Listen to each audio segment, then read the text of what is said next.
Questo spazio è realizzato in collaborazione con Fondazione CR Trieste.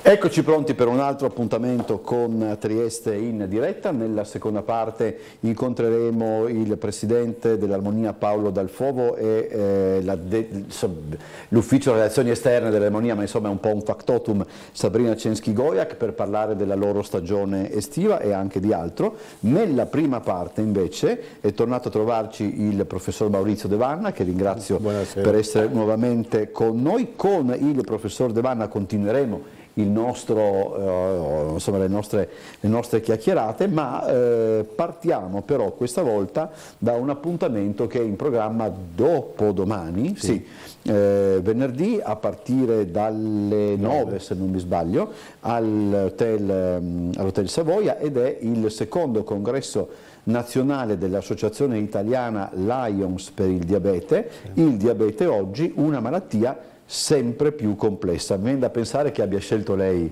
il sottotitolo, perché insomma riguarda un pochettino ciò di cui abbiamo discusso in queste settimane. Certo. Dunque sono 400 milioni nel mondo, no? I pazienti affetti da diabete, quindi è veramente una patologia molto molto comune, che fra le altre è andata aumentando negli ultimi 40 anni, soprattutto per quanto riguarda il diabete di tipo 2, cioè quello legato all'età anziana, all'obesità, no? L'aumento del peso sicuramente non ha contribuito a migliorare la prognosi dei diabetici. Abbiamo due diabeti, il diabete tipo 1 e quello che di solito è dipendente dall'insulina, c'è una carenza di insulina, ed è tipico degli adolescenti, dei giovani, dei ragazzi, e poi quello di tipo 2, come dicevo prima, tipico dell'età adulta, in cui l'insulina viene prodotta lo stesso, ma si crea una insulinoresistenza, cioè i recettori per l'insulina non rispondono più. E allora bisogna adottare altre tecniche, altre cose. E di queste tecniche si parlerà sicuramente durante questo congresso, che sono 2 giorni, comincia venerdì ma continua anche sabato. Ho capito, pensavo si esaurisse al venerdì. E anche, adesso non so se è corretto come definizione, è anche un service dell'Ion però. Sì, no? appunto, è un congresso, il secondo congresso nazionale di questo service, quindi io in certo senso tradisco il Rotary, io sono rotariano e vado a fare un service per il Lions, perché l'avevo fatto già, se si ricorda, in autunno qui a livello triestino, avevo parlato all'Università della Terza Età, proprio di stress, depressione e diabete. E questo è piaciuto così tanto che hanno voluto inserirmi anche in questo congresso nazionale, di cui parlerò appunto venerdì mattina. Allora, questo intanto facciamo vedere se riusciamo dalla regia, una bella locandina. La locandina, il diabete oggi è appunto il titolo. Credo che non sia casuale il diabete oggi. Sì, appunto proprio per il fatto, come dicevo, che c'è stato un enorme aumento e soprattutto un enorme aumento, e quello parlerò io, della comorbidità, cioè dell'associazione fra diabete e depressione. Perché? Perché entrambe hanno dei fattori comuni, soprattutto il diabete di tipo 2, con dei fattori stressanti, e lo stress sappiamo che è il nostro compagno. Si dice che non si parla più di Homo sapiens, ma di Homo timens, cioè l'uomo di adesso, di oggi, ha paura. Abbiamo paura di tutto, insomma, dalla guerra all'inquinamento, adesso abbiamo paura persino dell'intelligenza artificiale. Sì, questa è un'altra cosa che bisognerà eventualmente poi parlare. Perché ha visto anche con quanta velocità si è passati dall'esaltazione dell'intelligenza artificiale nel giro di una settimana, si è cominciato però lei che è un esperto in film, si ricorderà 2001 di Odissea nello spazio, e c'era il famoso HAL. L'ho rivisto ed è sempre quello è un film che quantomeno inquieta. Sì, sì. Non so poi... D'altro canto lui, Hall, era stato progettato per portare avanti la missione spaziale. Quindi quando si tratta di dover scegliere fra la vita degli astronauti e la missione, lui sceglie la missione. Posso chiedere, già che mi ha stimolato lei su questo, non io, ma io insomma, quando il film è uscito avevo 69, quindi 5 anni e quindi non posso ricordare tantissimo. Fu accolto con polemiche, Ma francamente no, cioè è Kubrick, per cui il nome insomma, è una garanzia. No, devo dire la verità che già quella volta ebbe un enorme successo. Ebbe subito lo status di film che era un film sicuramente rivoluzionario, però molto ben recitato, ma anche la scenografia, la coreografia era eccezionale. Senta professore, tornando al discorso che sarà il centro appunto del suo intervento domani, dopodomani al congresso, immagino che cambi anche il modo di approcciarsi al diabete per quanto concerne la cura o no?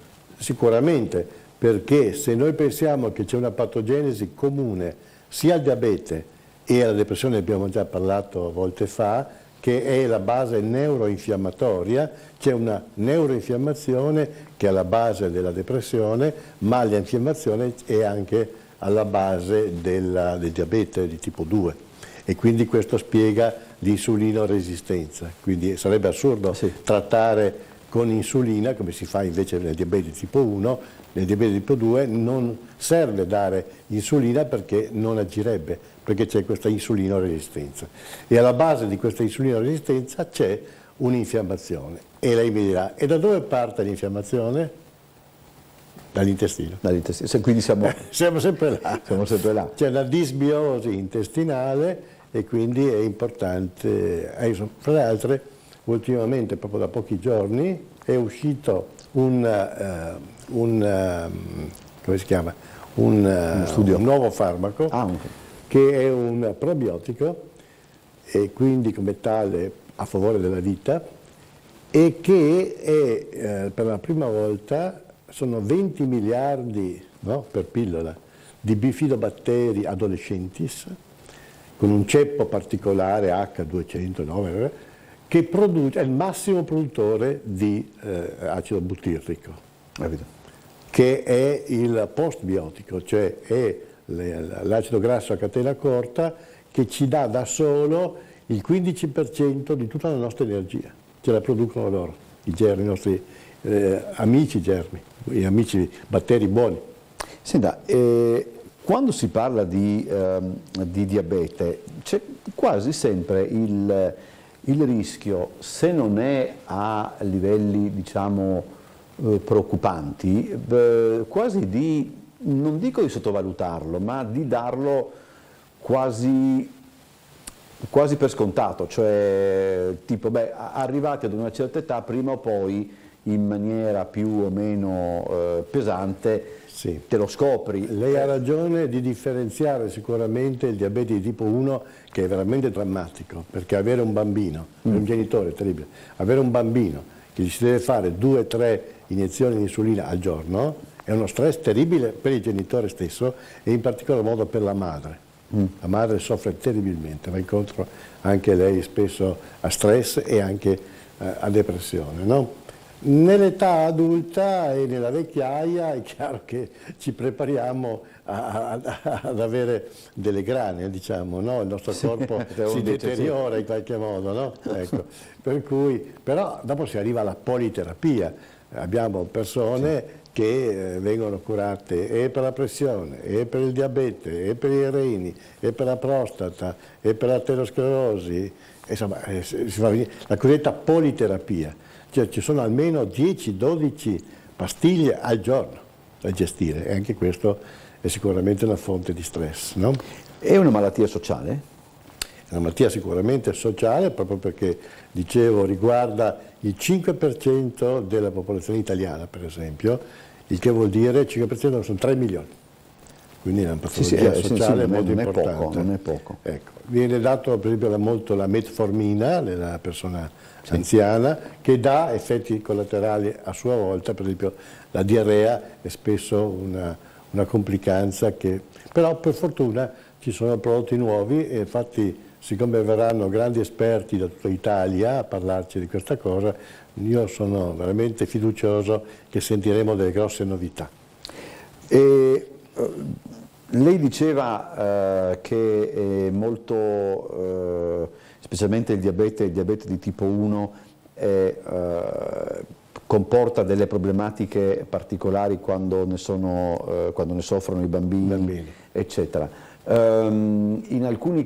Ci sono poi quelle strane dicerie che si sentivano fino a qualche tempo fa, adesso non si sentono più, secondo cui salterebbe una generazione. Mi dicevano, questo francamente avevo sentito ogni tanto. C'è una base genetica che si vede nettamente, perché c'è una grossa differenza fra i gemelli monovulari, no? Da quelli biovulari oppure della discendenza da genitore a figlio. Dal 50 si passa al 20, si passa al 5% come rischio genetico, quindi non è tanto, non è tanto. La ricerca dove va in questi Ecco, la ricerca va nella patogenesi, cioè il fatto di trovare soprattutto quello che viene detto lo stress ossidativo, cioè una malattia quindi che riguarda il metabolismo, e ci sono dei fattori di trascrizione, cioè l'RNF3, che è un fattore di trascrizione molto specifico e che può servire, ecco perché me ne occupo io, sia per ridurre lo stress ossidativo che porta al diabete di tipo 2, ma anche per ridurre lo stress ossidativo che porta alla depressione. Quindi c'è questo fattore di trascrizione che è detto anche un tuttofare, che agirebbe su entrambi i versanti, no? Non vorrei fare la domanda in maniera abbastanza chiara, come diceva in un film Peter Sellers, soprattutto a me. Dal diabete arriva la depressione? No, ecco, quello che dovrò dire sarà un po' dura metterla in 20 minuti, perché io metto un triangolo, metto stress, depressione e diabete, con delle frecce bidirezionali, perché lei dallo stress può arrivare alla depressione, ma la depressione, come dicevo prima, dà stress. Dalla stress va alla depressione, ma la depressione crea a sua volta stress, e poi diabete e stress. Lo stress cioè il diabete crea depressione, ma anche la depressione crea diabete. Quindi uno dei fattori di rischio che non era mai citato è proprio la depressione. Cioè si parlava della vita sedentaria, della dieta troppo ricca di carboidrati, lei parlava di stress sociali, lo stress che penso che state subendo anche voi qui nelle televisioni, me ne parlava prima. Ogni giorno, per dire la verità, ma insomma. Ecco, questo stress cosa fa? Lo stress fa produrre il cortisolo, i glucocorticoidi, e allora uno non può meravigliarsi che la persona sotto stress abbia un aumento della glicemia, perché il cortisolo aumenta la glicemia, ha l'ulcera o la gastrite perché il cortisolo fa male allo stomaco, ha l'artrosi per questo motivo, cioè, patologie di tutti i tipi, no? Però io per esempio ipertensione, scusi. Io mi ricordo, mio papà gli venne diagnosticato il diabete in maniera del tutto casuale, sì. Durante le cure, come si chiama? Durante le cure termali, sì. Si vede che all'inizio delle cure termali facevano forse facevano delle prove, insomma, io ero abbastanza piccolo in quel momento, e gli venne appunto diagnosticato il diabete, e lui, devo dire, rimase shock. Sì, piuttosto sconcertato. Credo che lui avesse 51 anni, penso, adesso se vado bene forse anche meno. Poi dopo, per dire la verità, lui non ebbe mai bisogno di fare insulina fino agli ultimi anni. Diabete tipo 2 quella, no? Ma lì era un discorso forse anche.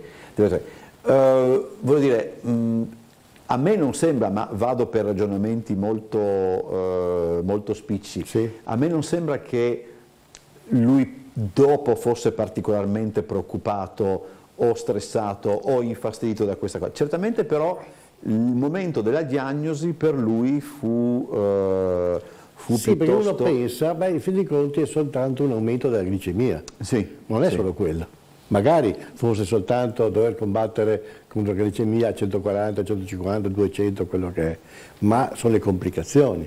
Quelle sono, infatti il congresso è pieno di complicazioni, per esempio di tipo neurologico, cioè le neuropatie.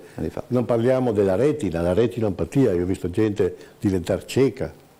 La nefropatia diabetica, quindi i reni che non funzionano più, che si può arrivare fino alla dialisi. Persone, miei colleghi fra l'altro, che lavoravano al Burlo e al Burlo non si sono accorti che questo qui aveva un diabete e gli hanno dovuto amputare un alluce, che è il cosiddetto piede diabetico, Sì, no? sì. Cioè va in gangrena, perché una delle lesioni più importanti è a livello vascolare, sia a livello macrovascolare, quindi l'arteriosclerosi generalizzata, ma soprattutto a livello microvascolare, di microcircolazione, di arteriopatia, quindi periferica, e quindi gangrena del piede, dell'alluce e così via. È una malattia silente, cioè... Sì, perché uno se ne accorge per caso, oppure perché comincia ad avere una complicanza, cioè uno comincia a avere una riduzione del virus, insomma, già l'oculista guarda il fondo dell'occhio, che fra le altre tutti noi medici dovremmo essere in grado di guardare il fondo dell'occhio, e come vedi per esempio l'ipertensione arteriosa guardando il fondo dell'occhio, così vedi la microangiopatia, cioè la patologia dei piccoli vasi arteriosi che vediamo nella retina. Ma ci sono dei sintomi ai quali dovrebbe essere più semplice fare attenzione, oppure è appunto è molto atipico, molto specifico, perché quando uno dice comincio a urinare tanto, vabbè, urino tanto perché bevo tanto, sì, no? Sì. E mi non rendo conto che lui beve tanto perché lui deve diluire lo zucchero che finisce nelle urine e quindi ha una poliuria, cioè fa tanta pipì. E facendo tanta pipì chiaramente c'è una polidipsia, cioè tende a bere di più, aumenta la sete ovviamente, no? Quindi già questo circolo vizioso fra pipì e ingestione di acqua, già questo dovrebbe mettere in allarme, come anche la fiacca, perché la stanchezza è dovuta al fatto che lo zucchero non viene ben assorbito dalle cellule muscolari. Le faccio adesso questa domanda che può sembrare strana, però non le ho mai chiesto nel corso dei nostri incontri precedenti. La depressione, no? Sì. Ci sono dei sintomi, degli avvertimenti, che ne so, qualche cosa a cui dovremmo prestare attenzione prima, o anche in quel caso deflagra in maniera inaspettata? No, direi che per esempio i disturbi del sonno sono proprio caratteristici, noi siamo patognomonici, e in particolar modo mentre l'ansioso fa fatica ad addormentarsi, perché è subito preoccupato di tutto quello che deve fare il giorno dopo, le attese penose.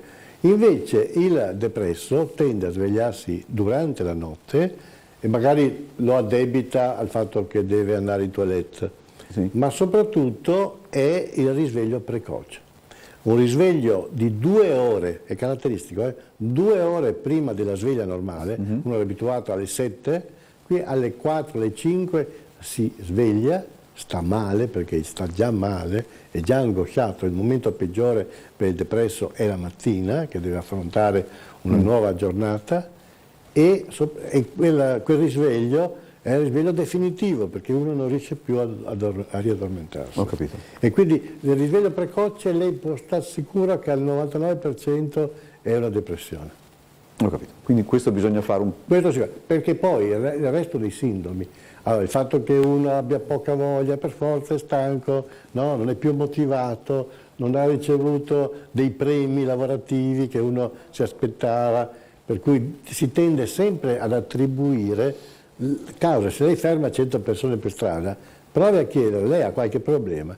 Sicuramente tutti diranno che hanno problemi, sì. Però alcuni poi vanno in depressione, altri no. Però per esempio, questo anche è tristemente interessante doverlo sottolineare, però io ricordo che mio papà probabilmente per causa del diabete scivolò in una forma di demenza senile, eccetera. Mi ricordo che quando iniziarono le prime avvisaglie, io ricordo che un giorno tornò a casa abbastanza sconvolto perché non riuscì più ad orientarsi all'interno del cimitero, no? Disse io ero là, poi lo raccontò senza problemi, sto parlando di 1 anno e mezzo prima che la cosa fosse ma il guaio evidente. è non ricordarsi la strada di casa. Lui, devo dire, la strada di casa si è sempre ricordata, anche nei momenti peggiori, però, e disse, no, non riuscivo più a capire dove era. E noi dicevamo, vabbè, è un po' di stanchezza, eccetera. Sì. Quante volte, virgolette, ci frega un po' di stanchezza? Certo, perché la prima cosa che pensiamo è che siamo stanchi perché abbiamo faticato, perché ci siamo sacrificati, quindi si tende sempre a trovare una possibile causa. Ma lei pensi al lutto, per esempio, la perdita di un genitore, la perdita di un coniuge, per fortuna mica tutti vanno in depressione, sì, però il lutto è una perdita significativa e diciamo che una buona percentuale di chi subisce una perdita, che sia affettiva, economica, eccetera, può andare incontro, perché rischia, deve adattarsi a una nuova situazione, no? E quindi il nostro sforzo è sempre quello di adattarci alla nuova esistenza che abbiamo man mano che vanno avanti gli anni, no? Pensi alla pubertà, l'adolescenza, l'infanzia. E immagino che più si procede più è difficile poi adattarsi pensi al pensionamento, che tanto la gente ambisce al pensionamento, poi quando ce l'ha poi...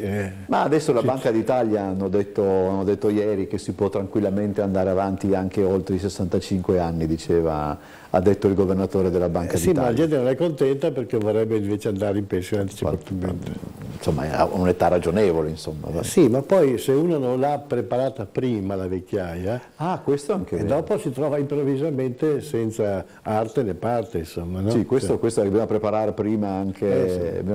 degli hobby, no? Delle attività, il volontariato, ma molti hobby ci possono essere, per carità. Poi anche degli hobby suoi, tipo andare in bicicletta. Però subentra anche però una perdita economica, perché molti hobby sono costosi. Certo, sì, e quindi, sì, è tutto, anche in questo caso è tutto collegato. Tenga conto, io sono 10 anni in pensione e la mia pensione praticamente è rimasta ferma. Quindi quella che poteva essere una buona pensione, un professore universitario, non potevo certamente lamentarmi, ma adesso ho 10 anni e ferma. E che hobby ha, se posso chiedere? Diciamo?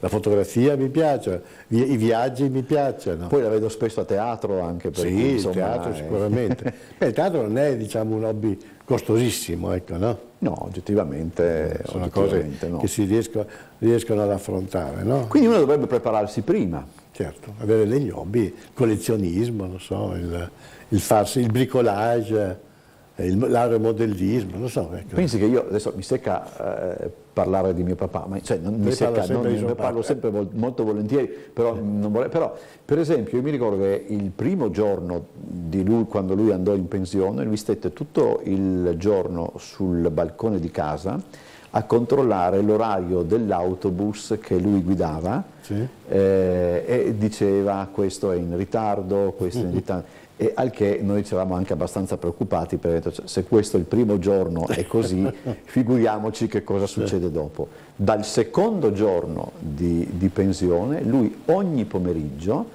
è andato a passeggiare in Carso per 1 o 1 ora e mezza, 2 ore. Beh, questo è buono. Lui ogni pomeriggio sì. ha fatto questo. Doveva fermarlo soltanto una grandine o cose. Ma noi giovani medici diciamo che quando fanno una ricetta devono fare una seconda ricetta scrivendo prescrivo 1 ora di cammino al giorno. Ma bisogna scriverlo questo. E allora il paziente si lascia impressionare. E poi tra l'altro lui andava a camminare in Carso, quindi ha anche immagazzinato aria pura che poi in una... Quindi una delle cause del grande aumento del diabete è stato sicuramente la sedentarietà. La sedentarietà, guardi che l'attività fisica, oggi come oggi, viene considerata uno dei fattori più importanti per la salute di una persona. Allora, ricapitoliamo l'appuntamento di dopodomani e di sabato anche. Si inizia alle ore 9, insomma 9:30, poi dopo sono sempre momenti abbastanza particolari. Tra l'altro lei parlerà alle 10 appunto di stress, depressione e diabete, poi al sabato si incomincia sempre alle 9:30, quindi insomma sono 2 giorni abbastanza intensi. Non solo, ma per i medici è molto interessante perché noi abbiamo l'obbligo dei crediti formativi, cosiddetti ECM, e qui ci sono ben 8 crediti formativi. Sappiamo anche noi che cosa sono i crediti, e questo è un altro discorso. E lì, ripeto, 8 crediti non sono poco. Accidenti, non è davvero poco. Professore, grazie per essere stato con noi, come sempre noi ci vediamo fra un mesetto circa. Adesso andiamo in pubblicità e poi nella seconda parte parliamo dell'armonia.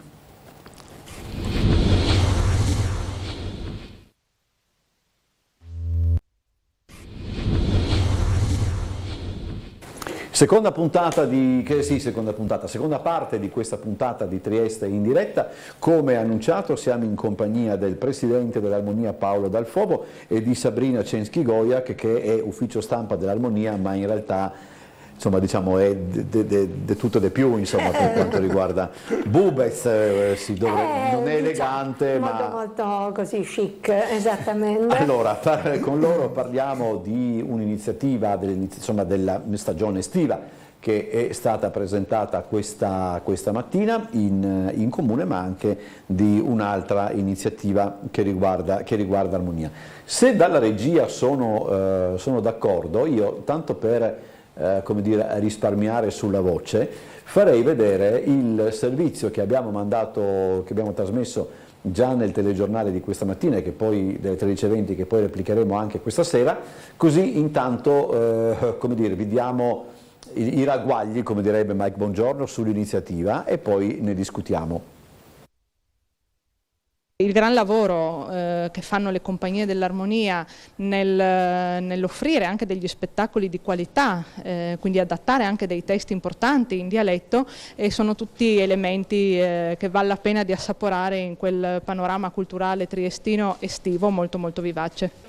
Per il terzo anno consecutivo l'Armonia propone una mini, per modo di dire, stagione estiva. Da questo weekend scatta infatti l'edizione 2023 di Restate in Armonia. 8 spettacoli, tutti quelli andati in scena nel corso della stagione di teatro dialettale appena conclusasi, per un totale di 16 rappresentazioni ogni sabato e domenica fino al prossimo fine settimana, quindi al venerdì e al sabato per il resto degli appuntamenti. Inizio ore 21 all'esterno del Teatro Basaglia nel Parco di San Giovanni. In caso di maltempo gli spettacoli si terranno all'interno della struttura.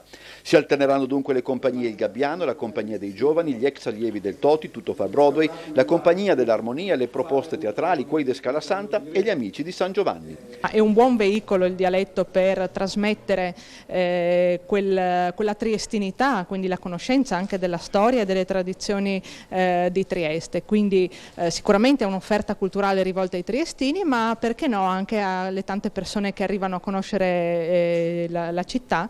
Per l'Armonia, Restate in Armonia è l'impegno estivo più notevole, ma non è il solo, già che alcuni componenti le compagnie saranno impegnati già nelle celebrazioni del Bloomsday e in alcune date del cartellone di Trieste Estate, per non dire della prossima stagione, alla quale dalle parti del teatro di via Silvio Pellico si sta già lavorando. Allora, questo per quanto riguarda Restate in Armonia.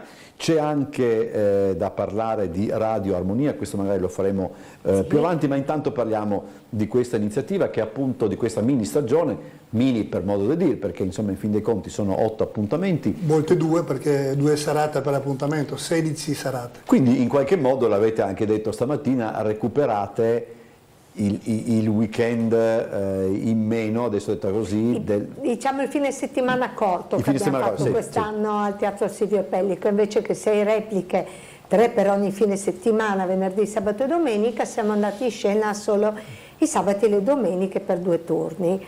e perciò ci è sembrato giusto, vista anche la richiesta del pubblico che ci ha chiesto quando è che replichiamo le commedie della stagione, dare un'offerta un po' più ampia. E le avevamo promesso anche all'inizio della stagione che appunto l'Armonia andrà in giro nei rioni a replicare le commedie, cioè l'Armonia va dagli spettatori e cerca appunto di riavvicinarli al teatro, e questa è l'occasione. E sono tutti gli spettacoli andati in scena la scorsa? Tutti gli spettacoli in abbonamento. In abbonamento, sono 8 spettacoli. Sì.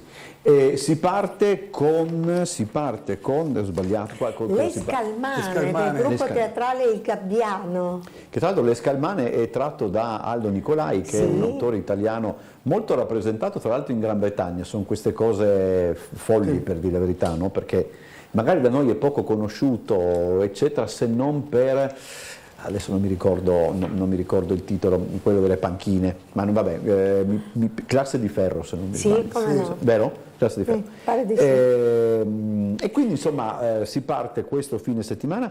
Le Scalmane, dicevo, tratto dall'Estate indiana di Aldo Nicolai, un adattamento in dialetto triestino a cura di Monica Parmigiani, la regia di Riccardo Fortuna, e lo spettacolo con il quale abbiamo aperto la 38esima stagione e apriamo anche Restate in Armonia 2023.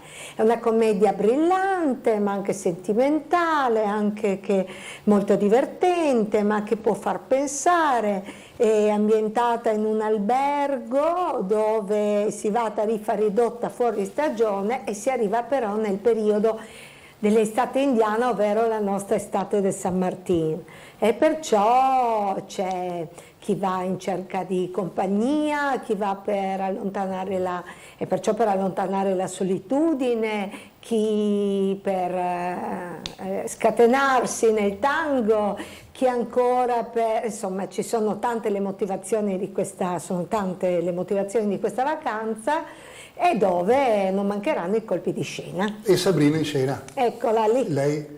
È vero. Una delle Scalmanate. Una delle Scalmanate. Eccola qua. Nel pieno, non mi hai riconosciuto? No, non avevo fatto attenzione, per dire la verità. Questo invece è... questo è Che traffico, Compagnia dei Giovani, vedi le date 17 e 18, arriverà perché intanto noi stiamo vedendo appunto alcune scene degli spettacoli che vengono appunto programmati.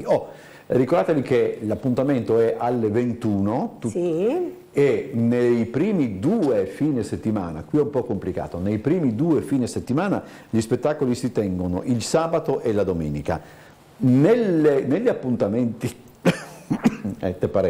negli appuntamenti successivi il venerdì e il sabato. Esatto, perché? Sempre però alle 21. La domenica d'estate di solito si va al mare, si fa magari tardi, un giorno dopo ci si sveglia, insomma abbiamo visto che il venerdì e il sabato funziona di più. Dobbiamo stare attenti a tutte le piccole cose, assolutamente. Voi avete anche è un po' come diceva Mike Bongiorno, no? Il sabato tutti davanti alla televisione, più gente davanti alla TV, per cui così. Però si fa ma infatti nelle repliche varie che andiamo a fare in regione, per esempio venerdì il Gabbiano sarà a Villa Varda, al Parco di Villa Varda in provincia di Pordenone, e sempre con le Scalmane, andiamo al venerdì. Tutte le repliche in regione sono infrasettimanali, ci sarà il Castello di Torre. Che è il martedì lì, no? Il martedì addirittura, cioè proprio... E sugli appuntamenti oramai... Sagrado il venerdì, sagrado, che andranno l'operazione Ponte Rosso. Ma non fate mai confusione. Si rischia insomma. No, guarda, oggi è un episodio divertente, mentre nel post conferenza stampa eravamo assieme, poi sono lì su Facebook e vedo una rassegna qua in regione che menziona un nostro spettacolo proprio del Gabbiano con una data mai sentita. Qui pro quo si trattava di qualcuno che è andato a mettere il mi piace a uno spettacolo dell'anno scorso, del 2022. E ho detto scusa, ma quando è qua?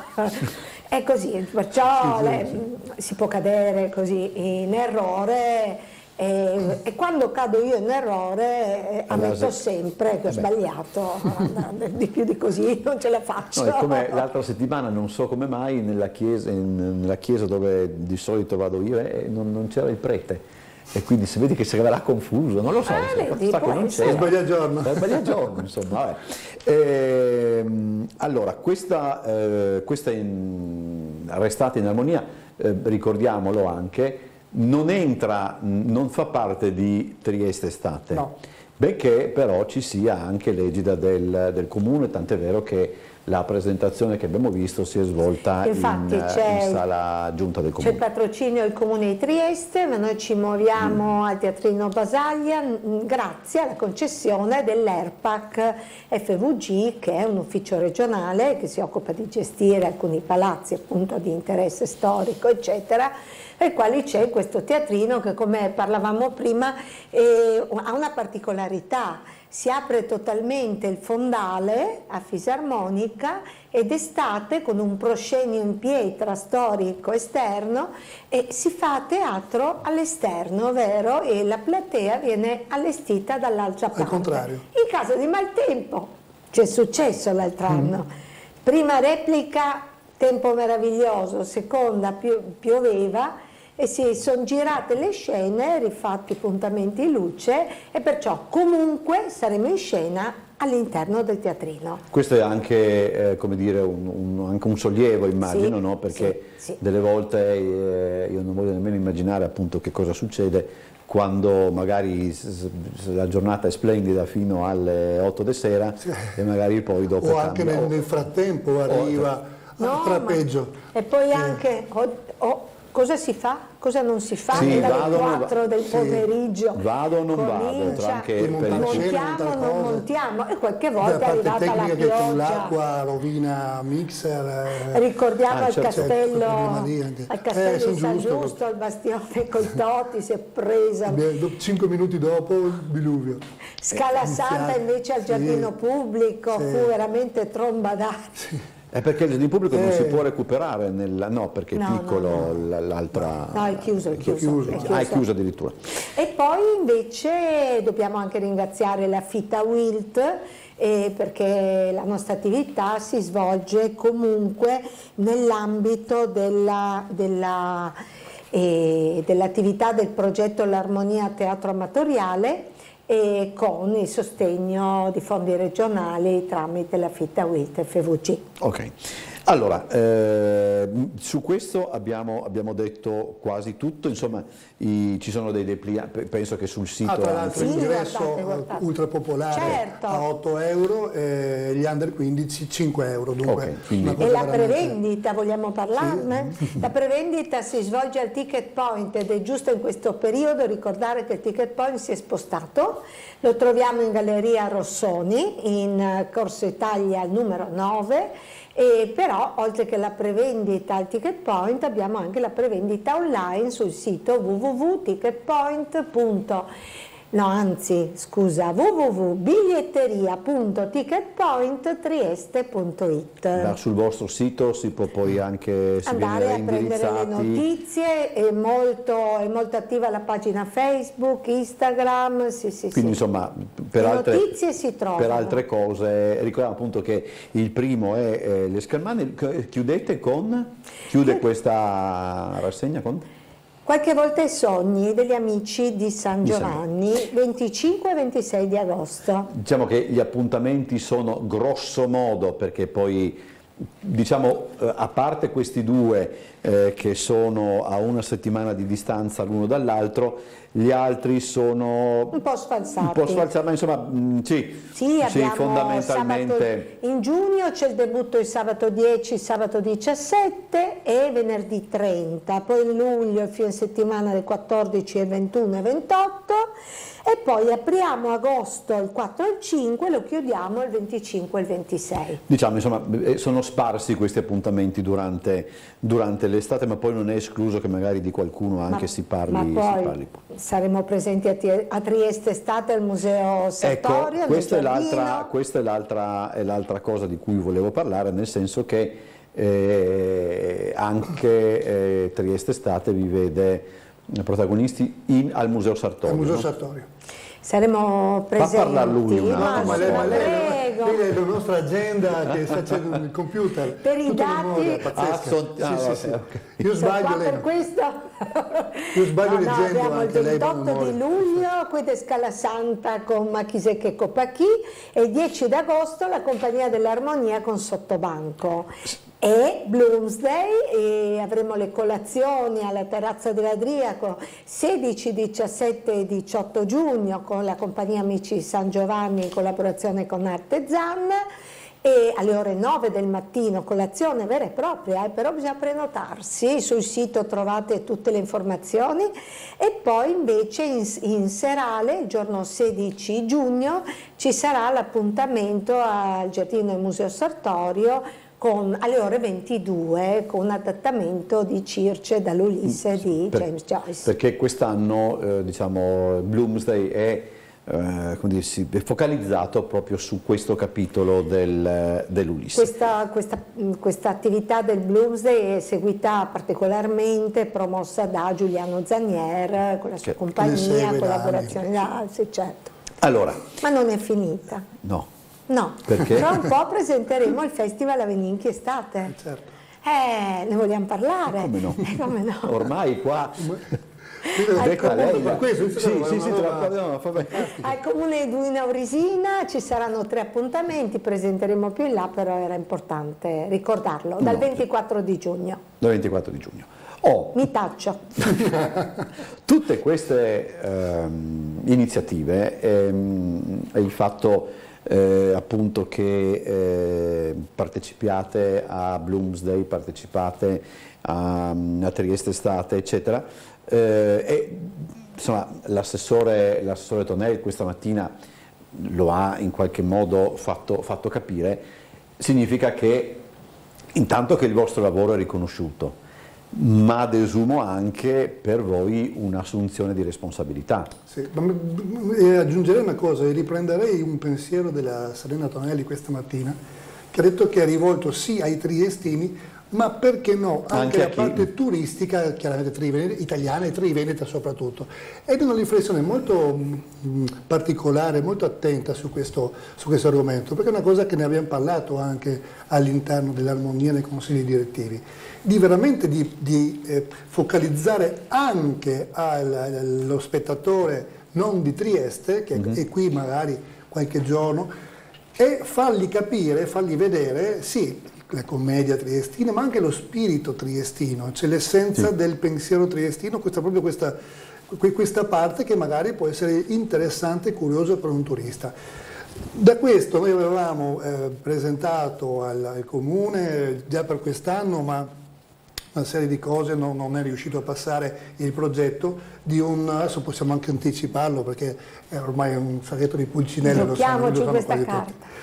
Di fare un festival Aveninchi nazionale, cioè ho capito. I vincitori degli altri festival in Italia dialettali, ce ne sono, noi li conosciamo perché sono stati ospiti di tantissimi, i vincitori di questi festival portarli a Trieste e fare il festival dei festival dialettale, intitolarlo chiaramente ad Aveninchi, che insomma è un nome d'eccellenza per i dialetti, perché lei le parlava tutti. Io adesso su YouTube si possono trascorrere delle serate indimenticabili con queste, e lei veramente penso che faceva tutti i dialetti, tutti i dialetti. E dunque fare 5-6 serate di festival dialettali invitando queste compagnie, che un piccolo indotto anche turistico lo porta, perché avevano questi gruppi da fuori Trieste, tanti non conoscono la città, dormono qui, mangiano qui, stanno qualche giorno, e la cosa potrebbe essere veramente interessante anche sotto un profilo turistico.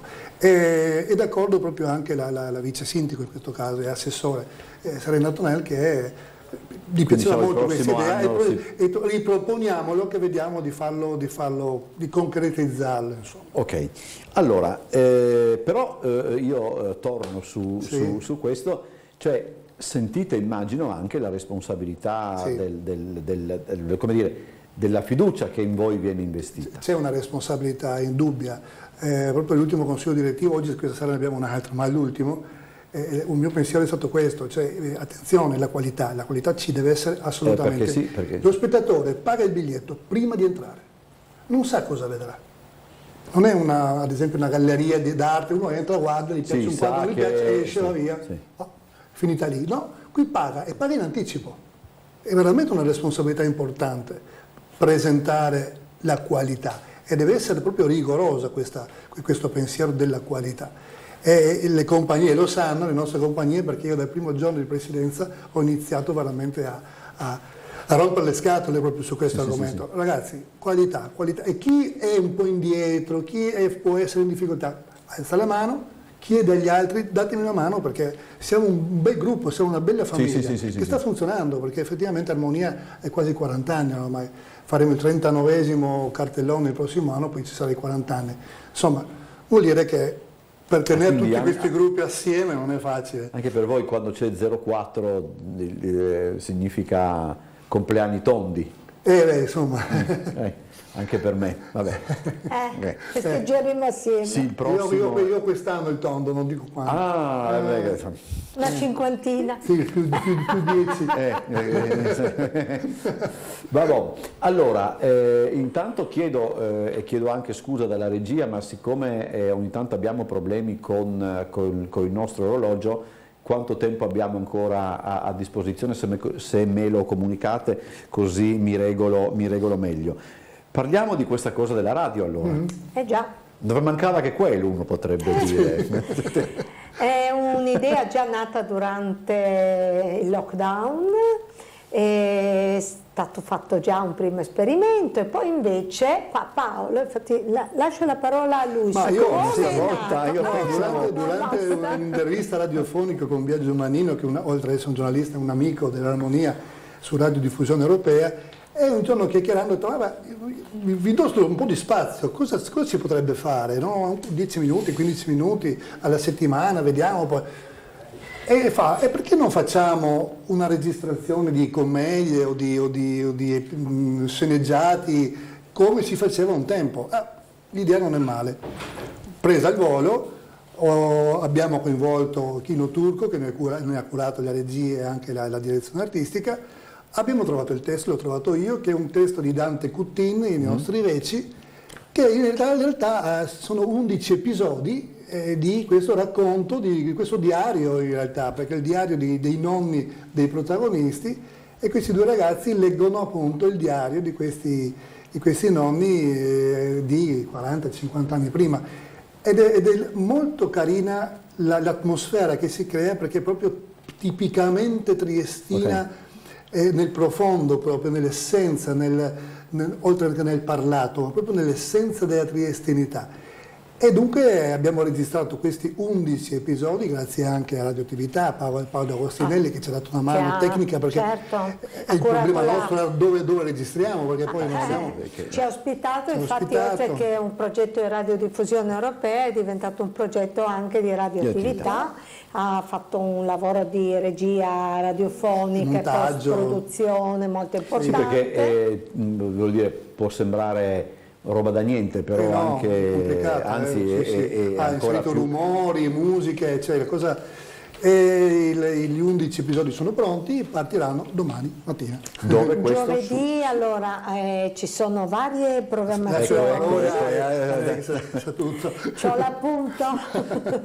Allora, da giovedì 8 giugno Radiodiffusione Europea, perciò in onde medie, trasmette il giovedì alle ore 16:10 e la replica invece la domenica alle ore 13, mentre Radioattività trasmetterà la premiere sempre il giovedì, perciò domani, giovedì 8 giugno alle ore 21 e poi in replica la domenica ma alle ore 10.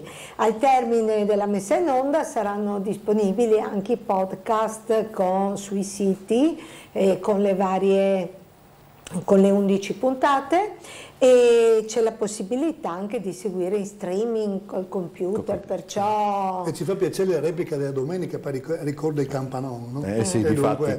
Una citazione. Io non vorrei toccare il tasto di quello che sta andando in onda in questa settimana al posto del Campanò, ma è un altro discorso, come diceva il barman di Irma la Dolce, appunto, questa è un'altra storia, decisamente un'altra storia. Boh, vabbè. Quanto dura ogni episodio? Una ventina di minuti. Sì, una ventina di minuti, sono coinvolte varie compagnie dell'armonia e difatti è fatto sotto l'egida della compagnia dell'armonia, quando si riuniscono più dei nostri, ci sono gli amici di San Giovanni, gli ex allievi del Toti, il Gabbiano, le proposte teatrali, vogliamo nominarli, sì, ci siamo noi due. Naturalmente. Poi c'è Roberto Eramo, c'è Miria Levi, Alessandra Privilegi, Claudia Privilegi, Eva Stani, c'è Chino Turco. Questo è per quanto riguarda Radio Armonia e il teatro alla radio. Immagino poi che adesso qua non si può anticipare niente, però insomma si può soltanto sottolineare il fatto che state già lavorando alla prossima stagione, perché insomma è triste dirlo per chi magari appena adesso si appresta a pensarsi in estate, però ottobre arriva con una certa rapidità, insomma, e quindi immagino come anche i grandi teatri, parlavamo questa mattina, appunto Umberto, stanno presentando addirittura già la prossima settimana. Noi oggi lavoriamo al cartellone. Oggi pomeriggio. Tra un po' andiamo a lavorare al cartellone. Perciò immagino che i testi sono già stabiliti. Sì, i testi sono già scelti. Ecco, sulle date come vi muovete? E anche non è casuale, immagino. È sempre, diciamo, ogni compagnia propone il suo periodo. Questo perché sono impegni di lavoro, di famiglia, certo, sì. Chiaramente noi siamo amatoriali, non siamo professionisti, e questo è un dato reale che condiziona il cartellone. E già lì mettersi d'accordo e riuscire, ma sappiamo già bene o male i periodi che ognuno preferisce, dunque sono quasi sempre gli stessi. Saranno bei momenti. Sì, momenti comunque, sì, non tanto fanno chi apri, mi nomi, quell'altro anno, tocca a voi adesso.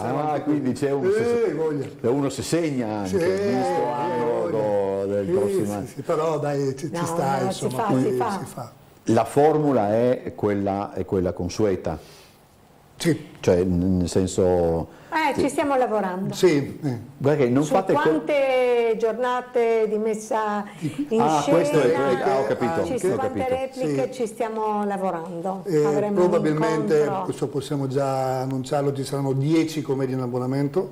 Sì. Okay. Tutte le compagnie saranno in abbonamento quest'anno. Okay. E dunque, però lavorate appunto se mantenere 4 o aggiungere una quinta, magari un secondo venerdì, che appunto, viste le richieste di quest'anno, perché il pubblico appunto è andato in crescendo c'era anche un pubblico abituato a venire al venerdì. Sì. Perciò c'è stato un po' si è perso un po' perché sì, insomma, ci sono certi appuntamenti. Dunque stiamo cercando di venire incontro chiaramente al pubblico, cercando di dargli più possibile, appunto. Allora abbiamo ancora un minuto a disposizione, facciamo allora un po' la somma. Allora, Restate in Armonia parte questo fine settimana, questo è il prossimo fine settimana, gli spettacoli si terranno al sabato e la domenica. Per gli spettacoli successivi ci saranno le repliche al venerdì e al sabato. Tutte le repliche iniziano alle ore 21, tutte le repliche si tengono al Teatro Franco e Franca Basaglia del comprensorio dell'ex OPP all'esterno. Dovesse far brutto tempo, all'interno. Non cambia nulla, si va dentro. E va dentro. Questo è bellissimo, tra l'altro. Da domani, da giovedì, parte invece questa Radio Armonia. Sì. Però qua le date, gli orari non ho fatto tempo. E la domenica. Il giovedì e la domenica. Trovate sempre sulla pagina Facebook tutti gli appuntamenti sul sito. Ok, allora direi che è proprio tutto, siamo anche giusti con i tempi. Io ringrazio Paolo Dal Fuovo, presidente dell'Armonia, e Sabrina Censki-Goiak, organizzatrice e memoria storica Agenda. Non è male, l'agenda vivente. Grazie Umberto, un saluto a tutti. L'agenda vivente dell'Armonia. Noi ci vediamo domani giovedì? Sì, noi ci vediamo domani alle 18.